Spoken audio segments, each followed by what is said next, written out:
राज्यसभा में प्रधानमंत्री नरेंद्र मोदी के भाषण पर शिवसेना यानी यूबीटी सांसद संजय राउत ने कहा, राज्यसभा में पीएम मोदी का जो भाषण था वह किसी पीएम का भाषण नहीं लगा। जो नेता 10 साल से देश के प्रधानमंत्री हैं और इस देश का नेतृत्व कर रहे हैं, उनकी भाषा में जो संयम होना चाहिए वो हमें नहीं दिखा। 10 साल में आप अपना एक भी ऐसा भाषण दिखाए जिसमें आपने पंडित जवाहरलाल नेहरू और कांग्रेस पर हमला ना किया हो। आप अपनी बात करें। आप बार बार कांग्रेस की बात क्यों कर रहे हैं?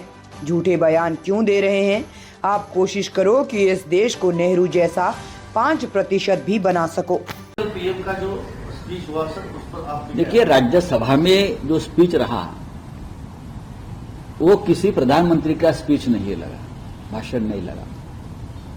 जो नेता 10 साल से इस देश के प्रधानमंत्री है, इस देश का नेतृत्व कर रहा है, उनकी भाषा में जो संयम चाहिए था, जो डेप्थ चाहिए थी, वो दिखे नहीं। 10 साल से आप सत्ता पे हो, आप 10 साल में एक आपका भाषण हमें दिखाइए जिसमें पंडित नेहरू और कांग्रेस के ऊपर आपने हमला नहीं किया।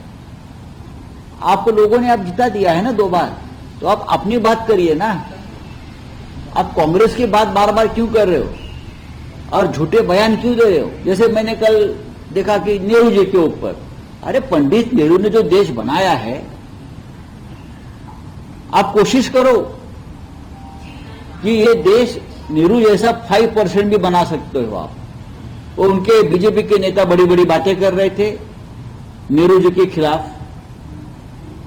एक नेता बोल रहा था मोदी जी के सामने, जब मोदी जी आए तो उनको ज्यादा जोर चढ़ गया कि डॉक्टर आंबेडकर जी को कांग्रेस ने कैसे चुनाव में हराया। मुझे हंसने को आ गया। मेरे साथ पवार साहब बैठे थे।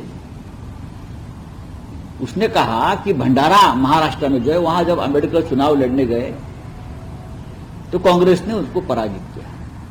ठीक है, लेकिन बात ऐसे है भाई, उस वक्त आंबेडकर साहब का पराभव करने की जिम्मेदारी जिसके ऊपर थी वो मनोहर भाई पटेल, वो कांग्रेस के नेता थे विदर्भ के, उनके सुपुत्र प्रफुल्ल भाई पटेल, वो आप बीजेपी में आपके साथ है।